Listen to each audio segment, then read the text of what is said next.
सर्वांना नमस्कार. प्रेमासाठी काही पण या कथेचे आधीचे 67 एपिसोड आपण आधीच आपल्या यूट्यूब चॅनलवर अपलोड केलेले आहेत, तर कृपया ते सर्वांनी आधी पाहावे. मागील भागात अमृता स्वच्छगृहात आली. ते पब्लिक स्वच्छतागृह होतं, त्यामुळे तिथे बायकांची वर्दळ होती. तिनं पटकन आणखी एकदा पाण्यानं चेहरा धुतला. तेवढ्यात तिचा फोन वाजला. तिनं रुमालाने हात पुसत फोन पाहिला तर प्रियाचा मेसेज होता. नकळत तिचे हार्टबीट्स वाढले. आता तिने काय मेसेज केला असेल याचा विचार करतच तिने मेसेज ओपन केला आणि तो ती वाचू लागली. आता पुढे.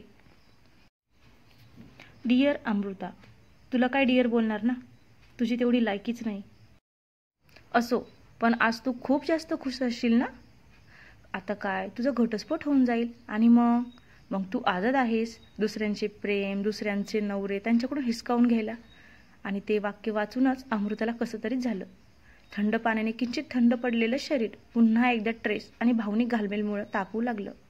आता ती असं का म्हणत आहे हेच तिला कळत नव्हतं. आणि त्याच वेळी तिला पुढचं काहीही वाचू नये असं वाटू लागलं.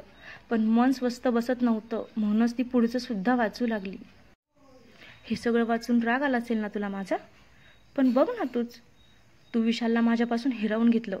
फक्त तुझ्यामुळे आज विशाल माझ्याकडे बघत सुद्धा नाहीत. तुझा घटस्फोट झाला की कदाचित ते तुझ्यासोबतच राहतील सुद्धा.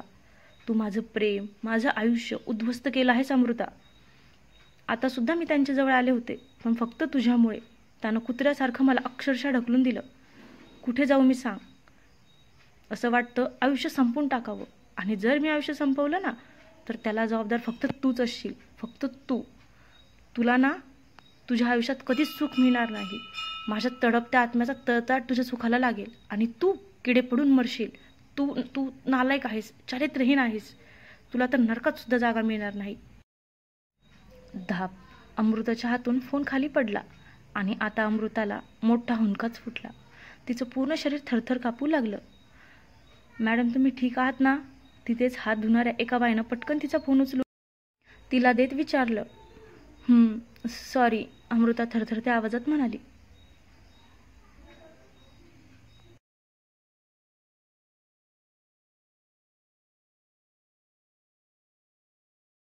पण आता यावेळी तिनं आधारासाठी बाजूच्याच भिंतीचा आधार घेतला होता, कारण तिच्या पायात त्राणच राहिलं नव्हतं. जे काही वाचलं होतं ते केवळ आणि केवळ अशक्य होतं. एखाद्या मोठ्या लखलख करणाऱ्या तलवारीच्या धारेपेक्षा जास्त धार त्यात शब्दांना होती, ज्याच्यामुळे तिचे हृदय तुकडे तुकडे झालं होतं. तुम्हाला पाणी हवं आहे का. त्या बाईनं तिच्या चेहऱ्यावरचे दुःखी आणि तुटलेले भाव पाहून तिला विचारलं. नाही, अमृतानं अडखळत उत्तर दिलं. तुमचं कोणी बाहेर आहे का. मी बोलवू का त्यांना. मला वाटतं तुमचा BP वगैरे काहीतरी लो झाला असेल. त्या बाईनं काळजीनं तिला विचारलं. आता दुसरी एक बाई पण आता तिच्या शेजारीच येऊन उभी राहिली. मी जाते. मला वाटतं मला सफोकेशन झालं आहे. थँक्यू, अमृता चढलेला श्वास नियंत्रित करत म्हणाली आणि वॉशरूम बाहेर आली तर मेघना तिचीच वाट बघत होती. अगं अमृता, काय झालं. चेहरा धुतला ना तू. मग असं काय एकदम तुटल्यासारखी वाटत आहे. काय झालं सांग ना. मेघनानं काळजीनं तिला विचारलं. अगं BP लो झाला आहे बहुतेक, अमृता म्हणाली.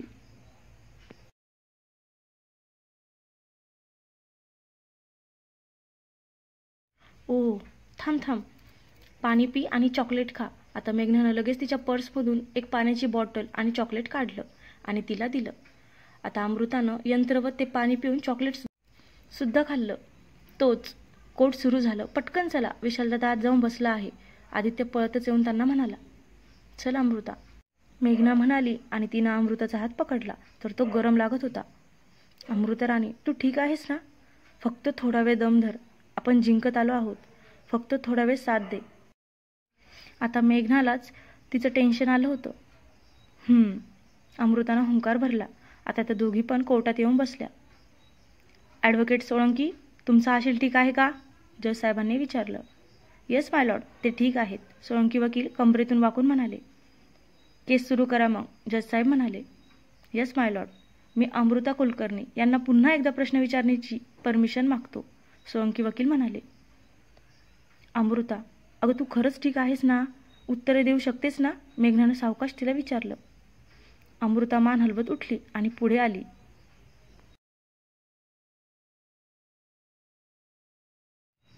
पण तिचा इतका पडलेला चेहरा पाहून मात्र विशाल काळजीत पडला. त्यानं मागे वळून मेघनाकडे पाहिलं, पण मेघनाने खांदे उडवून काहीच माहिती नसल्याचं सांगितलं. आता मात्र विशालला वेगळंच टेन्शन आलं. सो मिसेस कुलकर्णी, तुमचे आणि तुमच्या पूर्वपती म्हणजेच आदित्य यांचे संबंध कसे होते? सोळंकी वकिलांनी विचारलं. तसं आता विशाल लगेच उठला. Objection my lord. What kind of question is this? विशालनं नाराजी व्यक्त केली. माय लॉर्ड, मी फक्त हेच विचारतोय की त्यांच्या आधीच्या नवऱ्याशी संबंध कसे होते? सोळंकी वकील बोलले. त्याचा एक केशी काय संबंध आहे? तो संबंध सांगा आणि मग बोला. विशालनं एक भुवई वर करून विचारलं. माय लॉर्ड, मी मिसेस कुलकर्णी यांना विचारतोय, पण माझे वकील मित्र त्यांच्या आशिलाला काही बोलू सुद्धा देत नाहीत. हे असं थोडीच चालतं. सोळंकी वकील मान हलवत म्हणाले. आणि विशाल म्हणाला, जर तुम्ही व्हॅलिड प्रश्न विचारले तर तुम्हाला मिसेस अमृता उत्तर नक्कीच देतील, पण जर तुम्ही असे फालतू प्रश्न विचारले तर तुम्हाला उत्तर माझ्याकडूनच मिळेल. समजलं? विशाल तितक्याच करारी आवाजात म्हणाला. तसं सोळंकी वकिलाचा चेहरा खाडकन उतरला. आणि आता हे सगळं पाहून मेघना म्हणाली, वेल डन विशाल बाबू, वेल डन. ॲडव्होकेट सोळंकी, आता जज साहेब बोलले. येस माय लॉर्ड. सोळंकी वकील आदमीनं बोलले. तुमच्या आशिलाची बाजू तुम्ही कोणत्याच प्रकारे मांडू शकला नाहीत.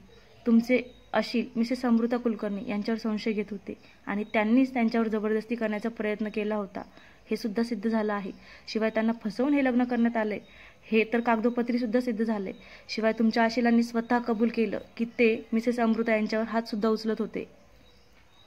एक प्रकारे तुमचे असील मिस्टर कुणाल हे घरगुती हिंसाचार करत होते. अशा केसमध्ये कोणत्याही स्त्रीला त्या घरातून, त्या पतीपासून मुक्त करणे हाच न्याय आहे. आता तुमच्याकडे आणखी काही बोलण्यासारखं नसेल तर मला वाटतं मी इथेच निकाल जाहीर करावा, जज साहेब म्हणाले. आणि आता तसं कुणाला आतूनच हादरला.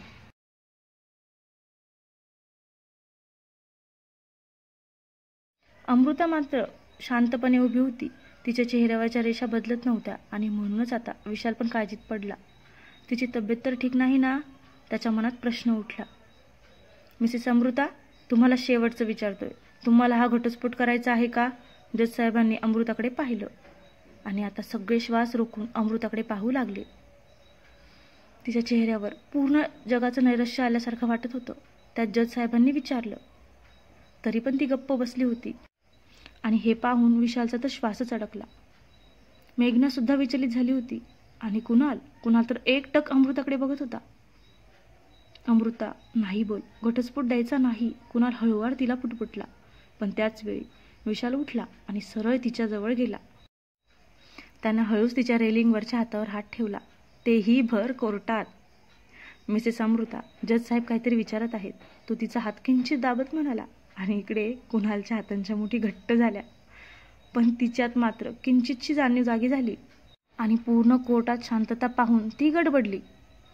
मिसेस कुलकर्णी, तुम्हाला खरंच घटस्फोट हवा आहे का? तुम्ही पुन्हा विचार करू शकता, जज साहेब म्हणाले. पूर्ण कोर्टात आता शांतता पसरली होती. वकील, कुणालची फॅमिली, मेघना, आदित्य सगळेच फक्त आणि फक्त अमृताचा आवाज ऐकण्यासाठी थांबले होते.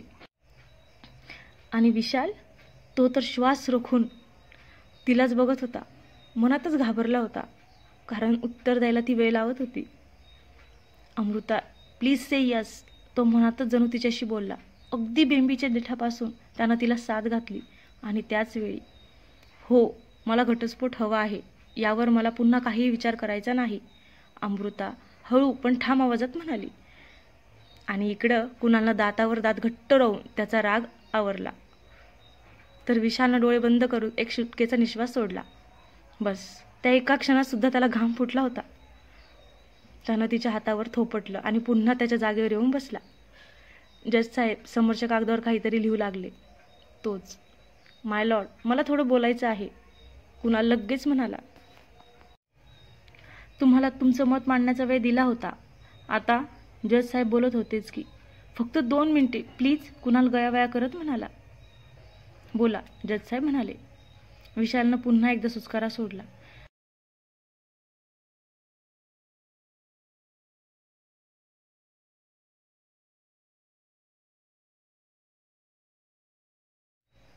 आता काही झालं तरी घटस्फोट होणार हे त्याला माहिती होतं. पण हा कुणाल आता काय बोलणार त्याच्याकडे त्याचं लक्ष लागलं.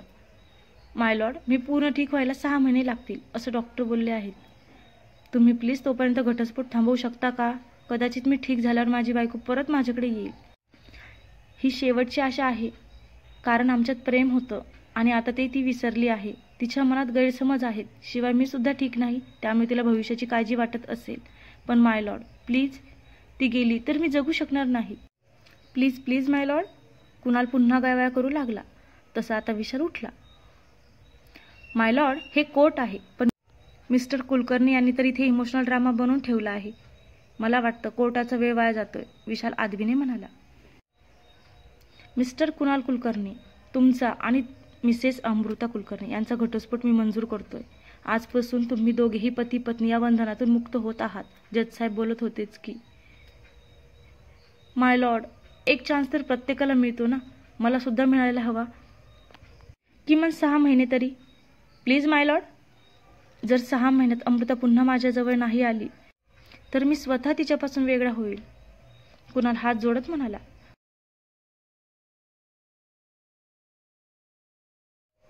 आता अमृताविषयीचा मनातला राग दाबून कसा बसा कुणाल रडण्याचं नाटक करत होता. आणि जजसाहेब म्हणाले, हे बघा, घटस्फोट तर झाला आहे आणि कायद्याने आता तुम्ही वेगळे आहात, पण तरीही पुढचे 6 महिने तुमच्या दोघांपैकी कोणीही दुसरा साथीदार निवडायचा नाही. जर या 6 महिन्यात तुम्हा दोघातले गैरसमज दूर झाले तर तुम्ही पुन्हा लग्न करू शकता, नाहीतर मग 6 महिन्यांनी तुम्ही दोघेही कोणाशीही लग्न करू शकता. हे जर तुम्हा दोघांना मंजूर असेल तर बोला, जजसाहेब म्हणाले. मला मंजूर आहे, कुणाल लगेच म्हणाला. बट माय लॉर्ड, विशाल काही बोलणार तोच. ॲडव्होकेट सरदेशमुख पाटील, प्लीज त्यांना काहीतरी बोलू द्या. शेवटी हा त्यांच्या आयुष्याचा प्रश्न आहे, जजसाहेब म्हणाले. तसं विशाल नाईलाजाने शांत बसला. बोला मिसेस कुलकर्णी, तुम्हाला मंजूर आहे का पुढचे 6 महिने कोणताही साथीदार न निवडणे? पुढच्या 6 महिन्यात लग्न न करणे तुम्हाला मंजूर असेल तर ठीक, नाहीतर आता सुद्धा तुम्ही दुसरं लग्न करू शकता.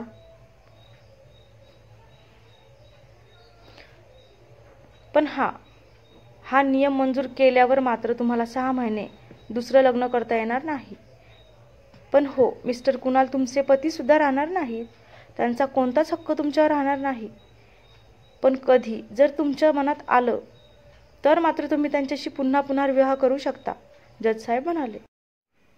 आणि आता तर विशालनं डोक्यालाच हात लावला, कारण जजसाहेब असा काही नियम लागू करतील हा तर त्यानं कधी विचार केलाच नव्हता. पण आता ते सगळं अमृताच्या उत्तरावर अवलंबून होतं. त्याला वाटत होतं की ती नकार देईल, पण का कोणास ठाऊक तिचा असा पडलेला चेहरा पाहूनच त्याचं मन विचलित सुद्धा झालं. आता अमृता विचारात होती आणि तिला सारखं सारखं प्रियानं केलेला तो मेसेज आठवत होता.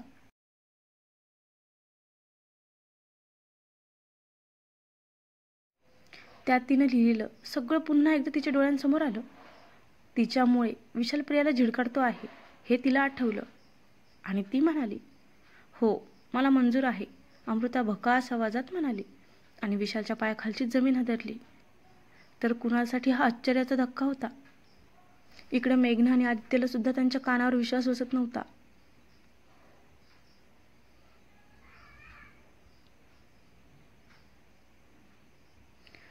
ठीक आहे, मग तुमचा घटस्फोट मंजूर होतोय, पण तुम्ही दोघे पुढचे 6 महिने दुसऱ्या लग्नाचा विचार करू शकत नाही. कोर्टाने दिलेल्या निर्णयाची अंमलबजावणी आत्तापासून सुरू केली जाईल आणि मिस्टर कुणाल कुलकर्णी यांच्यावर असलेल्या डोमेस्टिक व्हायलन्स केसची सुद्धा कार्यवाही सुरू करण्याची ऑर्डर कोर्ट देत आहे, जजसाहेब सही करत म्हणाले आणि उठून निघून गेले. आता विशालनं डोळे मिटून एक सुस्कारा सोडला. दादा, तू ठीक आहेस ना? आदित्यनं त्याच्या जवळ येऊन त्याला विचारलं. विशालनं आवंडा गिळत डोळे उघडले आणि अमृता होती त्या दिशेला त्यानं पाहिलं. तर मेघना अमृताला प्रश्नांवर प्रश्न विचारत होती आणि अमृता खाली मान घालून गप्प होती. आदित्य, सगळ्या फाईल घेऊन ऑफिसमध्ये जा, विशाल उठत म्हणाला. हो, कॉंग्रॅट्स दादा, ॲटलिस्ट ही केस जिंकलो आपण, आदित्य अडखळत म्हणाला. आता केस जिंकली तरी विशाल खुश नव्हता हे त्याला माहिती होतं, पण तरीही तो बोललाच. विशाल काहीच न बोलता अमृताजवळ गेला. मेघना, आता तिला काही विचारू नको, तिला घेऊन जा आणि गाडीत बसव. तिला ताप आला आहे कदाचित, मी आलोच, विशाल अमृताकडे बघत म्हणाला. मगाशी तिच्या हातावर हात ठेवला तेव्हाच त्याला ती आजारी असल्यासारखं वाटत होतं. हो, मी गाडीत बसवते तिला, मेघना म्हणाली आणि अमृताला घेऊन निघून गेली. त्या दोघी जाताच विशालने एक सुस्कारा सोडला. त्याला तिचा खूप राग आला होता, खूप खूप जास्त. पण सध्या तिला इतकं शांत आणि निर्विकार पाहून तिच्यावर राग काढायची त्याची इच्छा होत नव्हती आणि म्हणूनच तो स्वतःला कंट्रोल करत होता.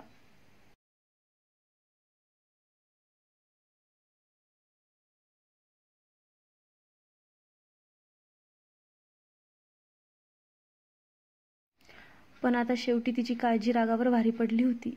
तसंही घटस्फोट तर झालाच होता. फक्त पुढचे 6 महिने आता त्याला तिच्यापासून दूर राहावं लागणार होतं. त्यांचं झालेलं लग्न समाजमान्य करता येणार नव्हतं आणि विशालच्या हृदयात एक कळ उठली. पण तो यासाठी सुद्धा तयार होता. तो तर तिच्यासाठी आयुष्यभर सुद्धा थांबायला तयार होता. इतका जीव त्याचा तिच्यावर जडला होता. आता कोर्टाच्या बाहेर सोळंकी वकील सुद्धा आले आणि त्यांनी विशालला पाहिलं. वकील साहेब, अभिनंदन, आणखी एक यश तुमच्या पारड्यात पडलं. हो, पण मला आनंद आहे की मला तुमच्याशी लढता आलं, सोळंकी वकील विशालसमोर येऊन म्हणाले. थँक्यू, तुम्ही पण छान लढलात. विशालनं त्यांचा हात हातात घेऊन जबरदस्ती स्मित केलं. भेटूया पुन्हा, सोळंकी वकील हसत म्हणाले. हो नक्कीच, विशाल पण म्हणाला. बाकी प्रोसेस करून तो गाडीजवळ आला तर मेघना आणि अमृता दोघीही गाडीच्या बाहेरच उभ्या होत्या. गाडीत बसा, विशाल म्हणाला. मी माझी गाडी आणली आहे, म्हणजे स्कूटी. मी आणि आदित्य त्यावरूनच जाऊ, मेघना म्हणाली. ओके, अमृता तू बस, विशाल अमृताकडे पाहून म्हणाला. अमृता लगेच मेघनाला म्हणाली. मेघना, तू मला सोडशील का?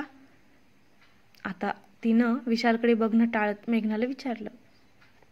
मेघना काही बोलणार तोच. अमृता, तुला मी सोडतो, विशाल लगेच म्हणाला. आता अमृता मनातच खूप घाबरली. खरं तर आज प्रिया आणि त्याला एकत्र बघून कुठेतरी मनात खूप वाईट वाटलं होतं तिला. पण तरीही ती खंबीर होती. पण जेव्हा तिचा तो मेसेज आणि तिचे ते आरोप वाचले तेव्हा मात्र तिच्या मनावर असंख्य आघात झाले. खूप खूप गोंधळ उडाला होता तिचा आणि त्यातच तिने जज साहेबांच्या शेवटच्या प्रश्नाला होकार दिला होता. पण तो होकार नक्कीच विशालला राग देऊन गेला असेल हे एव्हाना तिच्या लक्षात आलं होतं. नको, तुम्हाला काम असेल ना, तुम्ही जा, अमृता खाली मान घालून त्याला म्हणाली. आणि मेघना कोर्टाच्या बाहेर जायच्या अगोदरच तिच्या गाडीकडे जाऊ सुद्धा लागली. पण यामुळे थोडासा शांत झालेला विशाल मात्र आता जास्तच खवळला. अमृता, त्याने पुढे जाऊन डायरेक्ट तिचा हातच पकडला. तसं तिने घाबरून त्याच्याकडे पाहिलं. तू माझ्यासोबत येत आहेस, मला बोलायचं आहे तुझ्याशी, चल. तो तिचा हात पकडून तसाच तिला गाडीत बसवत म्हणाला. आता अमृतानं खिडकीतून बाहेर असणाऱ्या मेघनाकडे पाहिलं आणि अमृताच्या नजरेत केविलवाणे भाव होते. अगं विशाल दादा तुला काही खाणार नाहीत, जा आणि घरी गेल्यावर मला फोन कर, मेघना खाली झुकून हळू आवाजात तिला म्हणाली. आणि तेवढ्यातच विशाल दरवाजा उघडून ड्रायव्हिंग सीटवर बसला. बाय, विशालनं मेघनाकडे पाहिलं. बाय बाय बाय अमृता, काळजी घे, मेघना म्हणाली. आणि आता विशालची गाडी सुसाट सुटली. पण गाडीतल्या एसीमध्ये सुद्धा अमृताला आता घाम फुटला होता. कारण विशाल शांतपणे गाडी चालवत असला तरीही त्याच्या रागाचा पारा तिला त्याच्यापासून दूर असून सुद्धा जाणवत होता. अगदी थरकाप होईपर्यंत इतका जाणवत होता. कदाचित ही वादळापूर्वीची शांतता होती का? अमृता अस्वस्थ होऊन उगीच खिडकीतून बाहेर बघत होती. फक्त गाडीचा काय तो आवाज कानावर पडत होता तिच्या. आणि तेवढ्यात काय खाणार, त्यानं गिअर बदलत तिला विचारलं. खूप वेळच्या शांततेनंतर त्यानं काहीतरी विचारलं होतं, पण अजूनही चेहरा एकदम करारी होता त्याचा. नाही, नको मला, मी नाश्ता करून आले आहे, तिने अडखत उत्तर दिलं. दुपार होऊन गेली आहे आता, यू नीड टू ईट, त्यानं गाडी पार्क करत सांगितलं. आता तिला नकार द्यायचा होता, पण सध्या मनात इतकी भीती होती की ती काहीच बोलली नाही. तो खाली उतरून सरळ हॉटेलमध्ये गेला आणि आता तिचा नाईलाज झाला. त्यामुळे तीही त्याच्या मागोमाग गेली. त्यानंच ऑर्डर दिली डाळ खिचडीची. ती येईपर्यंत दोघेही शांत होते आणि आता ती खिचडी खाताना सुद्धा दोघे शांतच होते, जणू अनोळखी दोघे एकाच टेबलावर बसून खात आहेत. त्याच्या त्या शांत पण तितक्याच प्रखर जाणवणाऱ्या रागामुळे तिला खिचडी जात नव्हती, पण तरीही तिने कशीबशी ती खाल्ली. आणि नंतर ती गाडीत येऊन बसली. आता पोटात अन्न गेलं असलं तरीही तिला बरं वाटत नव्हतं. आयुष्यात एक प्रकारची उदासीनता जाणवत होती. त्यामुळे कधी एकदा आपण रूममध्ये जातोय आणि आपल्या दाबून ठेवलेल्या भावनांना मुक्त करतोय असं तिला झालं. गोळी, त्याच्या आवाजानं तिने बाजूला पाहिलं तर त्याच्या हातात गोळी आणि दुसऱ्या हातात पाण्याची बॉटल होती. आता या अवस्थेत सुद्धा त्याला तिची इतकी काळजी वाटत होती का? तिचंच मन भरून आलं. तिनं त्याला राग देऊन सुद्धा तो मात्र अजूनही काळजी करत होता. असा कसा होता तो? तिनं अश्रू आवरत त्याच्या हातातून गोळी घेतली आणि पाणी पीत गिळून टाकली. पुन्हा एकदा आता त्यांचा प्रवास सुरू झाला. पण विशालचा हा अबोला मात्र आता तिला सहन होत नव्हता. काय असेल ते बोलून मोकळं व्हावं, त्यानं त्याच्या मनातला राग बोलून दाखवावा, म्हणून तिचा जीव तळमळत होता. अगोदर त्याच्याच रागाला घाबरलेली अमृता आता मात्र त्याने राग काढावा म्हणून तडफडत होती. कदाचित हीच तर होती प्रेमाची जादू, ज्यात समोरच्याला फक्त शांत राहून सुद्धा तडपत होती. तिनं आवंडा घेऊन त्याच्याकडे पाहिलं तर चेहरा निर्विकार आणि रस्त्यावर नजर. ती असं त्याला पाहू शकत नव्हती.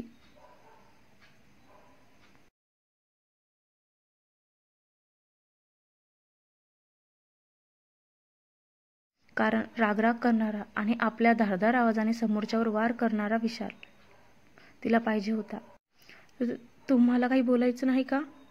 अमृताने आता हिम्मत करून विचारलं. पण विशाल काहीच बोलला नाही. नव्हे, आपण काही ऐकलंच नाही असंच तो वागला आणि तिला जास्तच हट झालं. विशाल, तिनं पुन्हा हाक मारली आणि त्याच वेळी त्यानं गाडी बाजूला पार केली. बोलायचं आहे ना, ये बाहेर, तो दरवाजा उघडून बाहेर जात म्हणाला. आता अमृताने डोळे मिटून एक दीर्घ श्वास घेतला आणि दरवाजा उघडून ती पण बाहेर आली. बाहेर वातावरण ढगाळ झालं होतं. वारा सुटलेला, कधीही पाऊस पडेल अशी चिन्ह दिसत होती. आणि सध्या विशालनं गाडी जिथे पार्क केली होती त्याच्या आसपास जास्त घरे नव्हती. बाजूलाच हायवेला लागून एक लॉन होतं आणि तो सध्या तिथेच असणाऱ्या एका छताखाली जाऊन उभा राहिला होता. आसपास फक्त हिरवळ होती. आता ती पण त्याच्या जवळ जाऊन उभी राहिली. बोल. विशालनं हाताची घडी घालून तिच्याकडे पाहिलं. मनातला राग तो दाबत होता आणि त्यामुळेच कदाचित जास्त बोलतही नव्हता. फक्त तिनं बोलावं अशी अपेक्षा करत होता. तुम्हाला बोलायचं होतं. तुम्ही मेघनाला बोलला होता, अमृता खाली मान घालून म्हणाली. मग तुला कळलं नाही का मला कशाबद्दल बोलायचं असेल ते? त्यानं उलट तिलाच प्रश्न केला. पण कशाबद्दल बोलायचं आहे? अमृतानं समजून सुद्धा न समजण्याचं नाटक करत ती म्हणाली आणि त्यानं नकारार्थी मान हलवत एक सुस्कारा सोडला. फाईन, डायरेक्ट विचारतो. तुला कुणालपासून घटस्फोट हवा होता ना? त्यानं तिच्या नजरेत खोल बघत विचारलं आणि ती हातून बिथरली. हो, तिनं उत्तर दिलं. त्याच्यापासून मुक्त होण्यासाठी तू तर आत्महत्या करायला सुद्धा मागे पुढे पाहिलं नव्हतं, बरोबर? विशाल म्हणाला. नाही, मला तसं करायचं नव्हतं, पण तेव्हा माझी परिस्थिती इतकी वाईट होती की मला तसं करण्यास भाग पडलं गेलं. हे तुम्हाला चांगलंच माहिती आहे. कुणाल जर माझ्यासोबत तसा वागला नसता तर आज ही परिस्थिती नसती, काही वेगळीच असती, अमृता किंचित नजर वर करत म्हणाली. आता हे ऐकून विशाल चिडला. ओ, म्हणजे तुझ्या मनात अजूनही त्याच्याबद्दल काही सॉफ्ट कॉर्नर आहे का? विशालनं रागातच तिला विचारलं.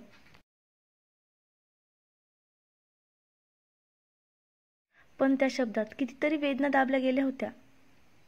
तुम्हाला असं का वाटतं? अमृताने त्याच्याकडे पाहून विचारलं.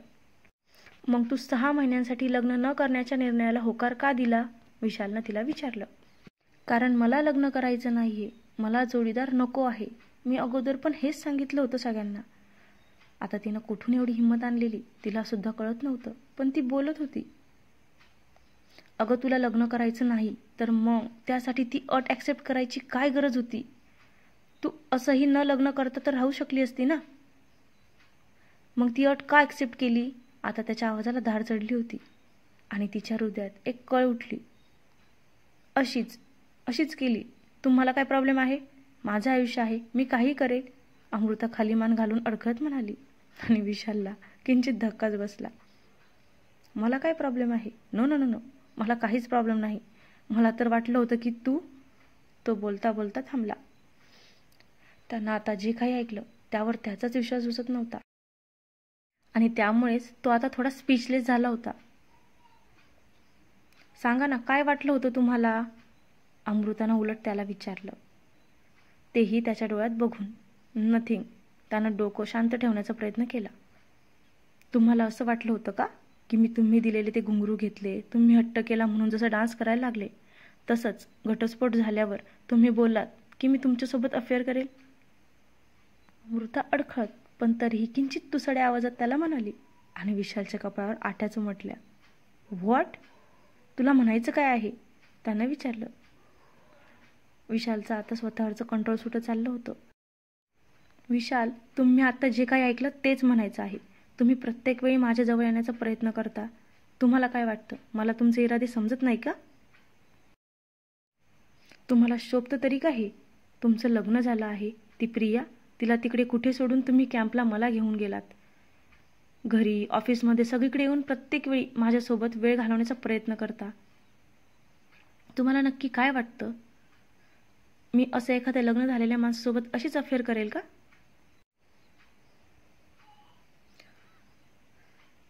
तुम्हाला मी इतकी चीप वाटते का? अमृतानं एका दमात त्याला विचारलं.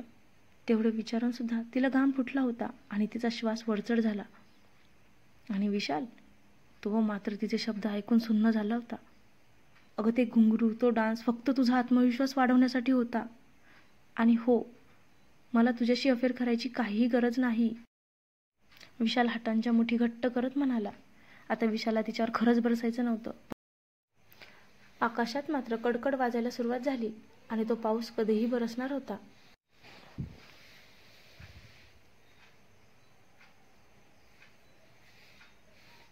विशाल, तुम्ही म्हणता तुम्हाला अफेअर करायची गरज नाही, मग तुम्ही माझ्याजवळ येण्याचा प्रयत्न का करता?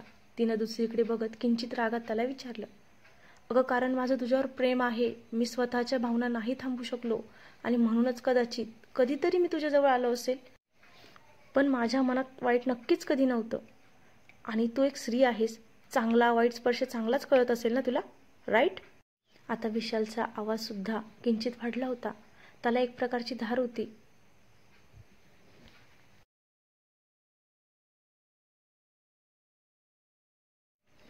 पण आता विशालच्या तोंडून प्रेम शब्द ऐकून अमृता जास्त अस्वस्थ झाली. तिचे हार्टबीट्स वाढले होते. मनातल्या सगळ्या भावना डोळ्यात जमा झाल्या. पण तरीही तिनं स्वतःला सावरलं, कारण अजूनही तिला वाटत होतं की तो प्रियाचा आहे. प्रेम हेच हवं आहे ना तुम्हाला? म्हणून तर तुम्ही मला साथ देत आहात ना? तुम्हाला काय वाटतं, तुम्ही माझी मदत केल्यावर, तुम्ही मला केसमधून बाहेर काढल्यावर मी सहज तुम्हाला पाहिजे तसं करेल का? अमृतानं त्याला विचारलं. आणि आता मात्र विशालची सटकली. अमृता, शटअप. काही बोलू नको. मी तुझ्याकडून अशी अपेक्षा कधीच केली नाहीये आणि करणार सुद्धा नाही. तोंडाला येईल ते बडबड करण्यापेक्षा तू आज जे काही केलं आहे ते का केलं त्याचं उत्तर दे. तो जोरात तिच्यावर ओरडला. तसं ती दचकून मागे खांबाला धडकली. तो आता पुढे झाला आणि त्यानं खांबावर हात ठेवून सरळ तिच्या घाबरलेल्या नजरेत पाहिलं आणि अमृताचा श्वास तिथेच गोठला. अमृता, आज तू जे काही केलं आहे ना, त्यामुळे मला जिंकून सुद्धा हरल्यासारखं वाटत आहे. माझ्या आयुष्यातली ही पहिली केस असेल ज्यात मला स्वतःला हरल्याची फिलिंग येत आहे. अगं, केस सोड गं, पण तू हे अट मान्य करून एक प्रकारे कुणाल नावाच्या सायको माणसाला ना आशा जागवून दिली आहे की तू पुन्हा त्याच्याकडे जाऊ शकतेस. जायचं आहे का परत? बोल बोल अमृता. शेवटचा प्रश्न जोरात विचारताना त्यानं खांबावर हाताची मूठ करून जोरात आपटली. तसं तिने डोळे गच्च मिटून घेतले. तिने दोन्ही हातात ओढणी घट्ट पकडली आणि त्याच वेळी बाहेर पावसाला सुरुवात झाली. अमृता, लुक ॲट मी, तो पुन्हा मोठ्याने म्हणाला. तसं तिने हळूच डोळे उघडून त्याच्याकडे पाहिलं तर तो भयंकर रागात होता. आणि त्याला तसं पाहून अमृताचा ओर जोर जोरात वर खाली होत होता. तरीही तिथे त्याच्याकडे बघत होती. परत जायचं आहे का त्याच्याकडे? त्यानं हृदयावर दगड ठेवून पुन्हा तिला विचारलं आणि अमृताने लगेच नकारार्थी मान हलवली. मग का ती अट मान्य केली? त्यानं तिच्यापासून दूर होत दुसरीकडे बघितलं. आता पाऊस मुसळधार सुरू झाला. हवेत बराच थंडावा पसरला होता. कारण मला तुमचा संसार मोडायचा नव्हता, अमृता रडक्या आवाजात म्हणाली आणि त्यानं गोंधळून तिच्याकडे पाहिलं. व्हॉट? माझा संसार? तो का तुझ्यामुळे मोडेल? त्यानं न समजून तिला विचारलं. कारण तुमचं माझ्यावर प्रेम आहे, जे की खूप खूप चुकीचं आहे. हे योग्य नाहीये, अमृता नकारार्थी मान हलवत रडत म्हणाली. आणि विशाल म्हणाला, अगं पण मला यात काहीच अयोग्य वाटत नाही. आणि मुळात प्रेम माझं आहे ना, तुझं नाहीये ना. मग तू काय इतकं टेन्शन घेत आहेस? Leave it. आणि हो, तुझ्यामुळे माझा कोणताच संसार मोडत नाहीये, ओके? विशाल बेफिकीरपणे म्हणाला. मग मग ती प्रिया तुमच्यासोबत का नाहीये? का ती माझ्यावर आरोप करते की माझ्यामुळे तिला तुम्ही दूर केलं?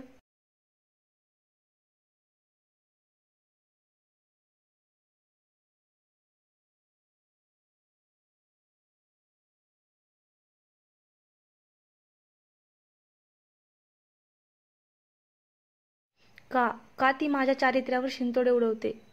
का ती मला तुमचा संसार मोडणारी बोलते? अमृताने डोळ्यातले अश्रू पुसत त्याला विचारलं.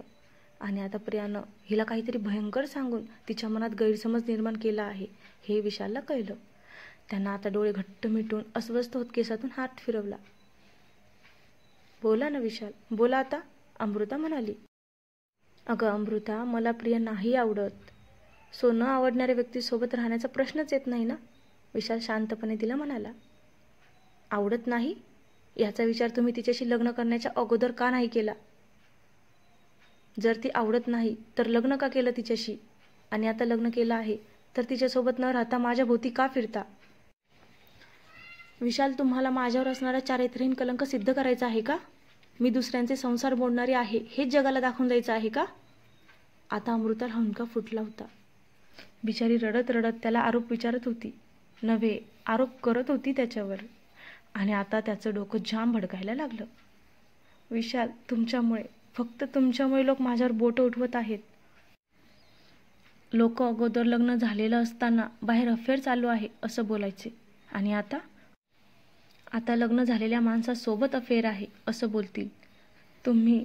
ती रडत रडत बोलतच होती की विशाल अचानक मागे वळला आणि त्यानं सरळ तिच्या तोंडावर हात ठेवला. तसं अमृता बावरली. Enough, enough is enough. ऐकून घेते म्हणून काही बोलायचं नाही अमृता. प्रिया माझी बायको नाही. तुला सुद्धा हे सगळं चांगलंच माहिती आहे. विशाल आता जोरात ओरडला आणि अमृताचे डोळे विस्फारले. तुला माहिती आहे ना माझं लग्न कोणाशी झालं आहे? माहिती आहे ना तुला सगळं? त्यानं पुन्हा मोठ्या आवाजात तिला विचारलं. आणि तिच्या विस्फारल्या डोळ्यात आश्चर्य आणि भीती दोन्ही दाटून आलं. कधीपासून अफेअर अफेअर अफेअर ऐकतोय? नवरा आणि बायकोचं कधी अफेअर होऊ शकतं का? बोल. तो पुन्हा तिच्यावर गरजला. आणि अमृताच्या पोटात आता गोळाच आला. त्याला सगळं माहिती आहे का? तिच्या डोळ्यात प्रश्न उमटला. अमृता, सगळं माहिती आहे मला. लग्न कसं झालं आणि काय काय झालं सगळं सगळं माहिती आहे मला. प्रिया माझी बायको नाही, अगदी कागदोपत्री सुद्धा. अमृता, अगं तिचा आणि माझा संबंध त्याच दिवशी संपला ज्या दिवशी आपण लग्नाच्या बंधनात अडकलो. विशाल तिच्या तोंडावरचा हात बाजूला घेत म्हणाला. आणि त्याचं ते शेवटचं ऐकून तिच्या अंगावर सरसरून काटाच आला. त्याला माहिती होतं, सगळं माहिती होतं. प्रिया त्याची बायको नव्हती, त्याचं माझ्याशी लग्न झालंय. पर्यायानं मी त्यांची बायको होती. त्याला माहिती होतं हे? अगदी सगळं माहिती होतं का? आता अमृताचं डोकं सुन्न झालं होतं. एखाद्या मूर्तीसारखी स्तब्ध होऊन ती त्याला बघत होती.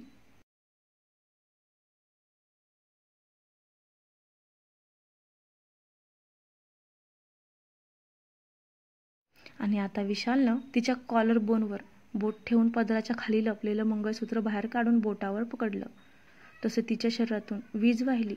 दोन्ही खांदे तिने आकसून घेतले. त्याच्या मंगळसूत्र पकडण्यानं ती अस्वस्थ झाली.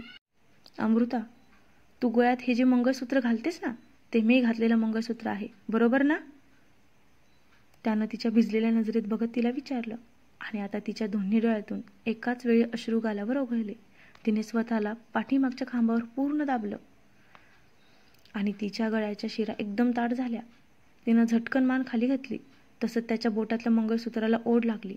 त्यानं हळूवार ते मंगळसूत्र सोडलं. तसं ते पुन्हा तिच्या कॉलर बोनवर जाऊन पडलं. अमृताने लगेच डोळे गच्च मिटून घेतले. अमृता, अगं माझं प्रेम आहे तुझ्यावर आणि मी लग्नसुद्धा तुझ्यासोबतच केलं आहे.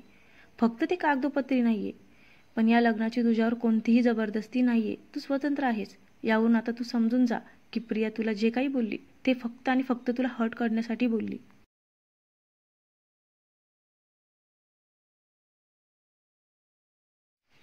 पण त्यामुळे तू मात्र खूप मोठी चूक केली आहे. भलेही घटस्फोट झाल्यामुळे कुणालचा आणि तुझा संबंध संपला असेल, पण तू ही अट मान्य करून एक प्रकारचा चान्सच त्याला दिला आहे. तुला त्रास देण्याचा, विशाल तिला म्हणाला. आणि अमृता डोळे घट्ट मिटून मोठमोठे श्वास घेत होती. तिची मनाची अस्वस्थता आणि पश्चाताप त्याला सुद्धा कळत होता आणि म्हणूनच आता तो शांत झाला होता. Amruta, open your eyes. त्यानं तिच्या गालावर हात ठेवला. तसं तिने आवंढागिळत डोळे उघडले. तो तिलाच बघत होता आणि यावेळी त्याच्या डोळ्यात राग नाही तर काळजी जाणवत होती. अमृता, अगं तू खूप भोळी आहेस, इनफॅक्ट मूर्ख आहेस. कोणी काही बोलून जातं आणि तू ते ऐकून स्वतः डिस्टर्ब होतेस. का अमृता? का का प्रत्येक वेळी तू दुसऱ्याने बोललेल्या शब्दांना व्हॅल्यू देतेस? प्रत्येक वेळी कोणीतरी तुला चारित्र्यहीन बोलून जातं आणि तू ते ऐकून पुन्हा ढासळतेस. का अमृता? का?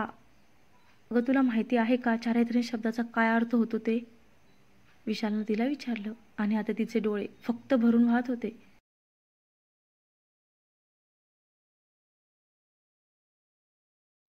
चारित्र्यहीन म्हणजे लग्न होऊन बाहेर अफेअर असणं नाहीये.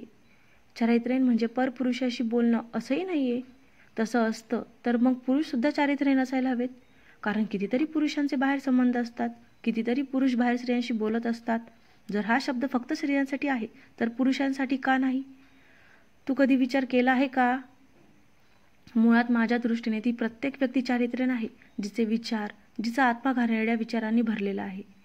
आपल्या प्रेमळ साथीदाराला सोडून ती व्यक्ती त्याच्या पाठीवर त्याला चीट करते. ती चारित्र्यहीन आहे, मग ती पुरुष असो किंवा स्त्री. अगं अमृता, दुसऱ्यांच्याबद्दल वाईट विचार करून त्याला कायम खाली पाडण्याचा प्रयत्न करणारी प्रत्येक व्यक्ती चारित्र्यहीन आहे आणि तू तर यापैकी काहीच केलं नाहीये. अगं उलट तर तू तुझ्यावर अन्याय करणाऱ्या एका राक्षसाला सुद्धा धोका दिला नाहीये. मग तू चारित्र्यहीन कसं असू शकतेस? त्यानं तिला विचारलं. आणि आता हुंदका देतच अमृता झटकन पुढे होऊन विशालला घट्ट बिलगली. बाहेर पाऊस आता कमी झाला. त्याच्या स्पर्शाने तिच्या मनातल्या दबलेल्या सगळ्या भावना आता अश्रूंच्या रूपात झरझर बाहेर पडू लागल्या. आणि आता विशालनं पण डोळे मिटून एक दीर्घ श्वास सोडत अमृताभोवती हातांचा विळखा घातला.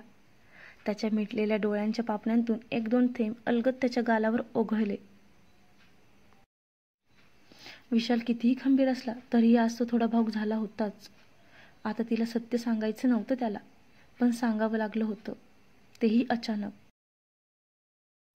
पण आता ती याच भावनेच्या गर्दीतून बाहेर आल्यावर काय निर्णय घेईल त्यालाही माहीत नव्हतं. पण त्याला काहीच घाई नव्हती. सध्या तरी अमृताला या फेजमधून त्याला बाहेर काढायचं होतं पुन्हा एकदा.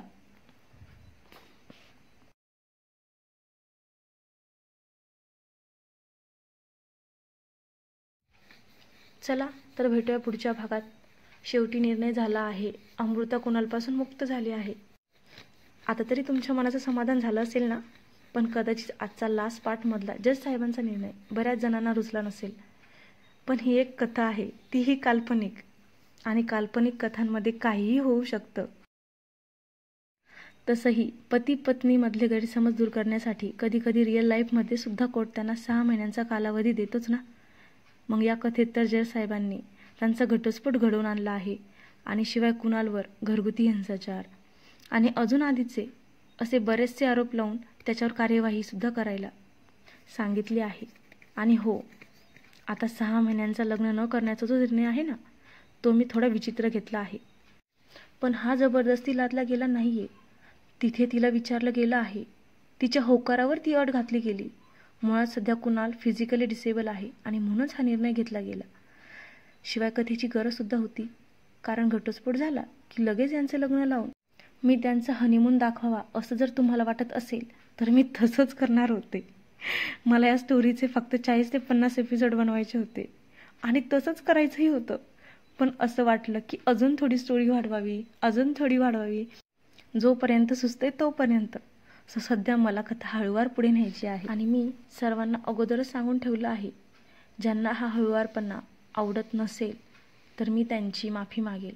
पण सध्या तरी मी माझ्याच फ्लोमध्ये जाणार आहे, कारण सध्या मी एका एक्झामची तयारी करते आणि तिची डेट एखाद्या वेळेस या महिन्याच्या लास्ट वीकमध्ये किंवा नेक्स्ट मंथच्या फर्स्ट वीकमध्येच येईल. सो त्यामुळे स्टोरीकडे थोडं दुर्लक्ष होऊ शकतं, कारण टाईम कमी आहे माझ्याकडे आणि स्टडी खूप इम्पॉर्टंट आहे सध्या. त्यासाठी सॉरी. पण त्यामुळेच मी खूप मोठे पार्ट बनवत आहे आणि जेवढी स्टोरी मला फास्ट पळवता येईल त्याचा प्रयत्न सुरू आहे. बाकी तुम्हा सर्वांच्या कमेंटसाठी आणि प्रेमासाठी खूप खूप धन्यवाद. या पार्टवर पण भरभरून कमेंट करा. थँक्यू.